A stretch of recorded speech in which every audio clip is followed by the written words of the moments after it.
Maliennes, Maliens, mes chers compatriotes, je m'adresse à vous en ce moment d'extrême gravité que traverse notre pays suite à des attaques terroristes survenues le 25 avril 2026. Ces attaques complexes, coordonnées et simultanées, ont visé les localités de Bamako, Kati, Kona, Mopti, Gao et Kidal. Grâce à la promptitude et au professionnalisme des forces armées et de sécurité, un violent coup d'arrêt a été donné aux assaillants, dont l'objectif était d'installer un climat de violence généralisée dans les localités concernées. Grâce au sang-froid des hommes engagés et au maintien de la cohérence de la chaîne de commandement, le plan funeste de l'ennemi a été déjoué avec la neutralisation d'un nombre important d'assaillants.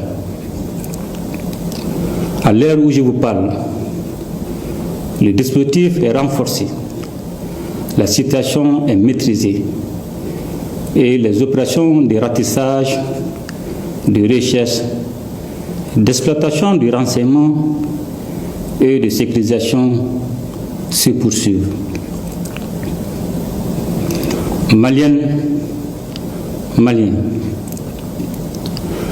en ces instants de douleur collective, à sa famille, à ses proches, à ses collaborateurs et à l'ensemble des forces armées et de sécurité, j'adresse la compassion et la solidarité de la nation. Son engagement restera gravé dans la mémoire collective et son sacrifice nous oblige. Qu'Allah lui accorde sa grâce infinie. Mes chers compatriotes, ces attaques ne sont pas des faits isolés, elles s'inscrivent dans un vaste plan de déstabilisation conçu et exécuté par les groupes armés terroristes et les sponsors internes et externes qui leur fournissent du renseignement et des moyens logistiques. C'est le lieu de raffirmer la ferme volonté du Mali de maintenir le cap de sa refondation. Notre peuple a fait un choix, celui de la souveraineté et de la dignité qui symbolise la prise en main de son destin. Ce choix est l'expression d'une volonté nationale affirmée et assumée. Il a un prix et nous en sommes conscients.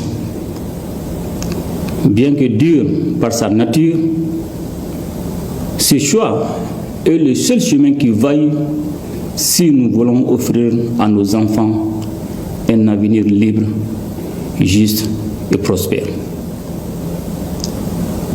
Maliennes, Maliens, les épreuves que nous traversons en ces temps difficiles ne sont en réalité que des embûches sur la voie noble qui mène à la prospérité. Nous devons garder à l'esprit que c'est dans l'épreuve qu'une nation doit conforter sa cohésion et son unité. Un sursaut national est aujourd'hui indispensable et nous devons tous, comme un seul homme, nous ériger contre la division et la fracture sociale. Mes chers compatriotes, c'est plus que jamais le moment de faire confiance à vos forces armées et de sécurité engagés dans une lutte complexe contre le terrorisme. Les opérations se poursuivront jusqu'à la neutralisation complète des groupes impliqués et le rétablissement durable de la sécurité sur l'ensemble du territoire national. Je demande également à chaque citoyen, dans chaque quartier, dans chaque fraction et dans chaque village, de faire preuve de vigilance et de responsabilité, appuyer nos services en transmettant par les canaux officiels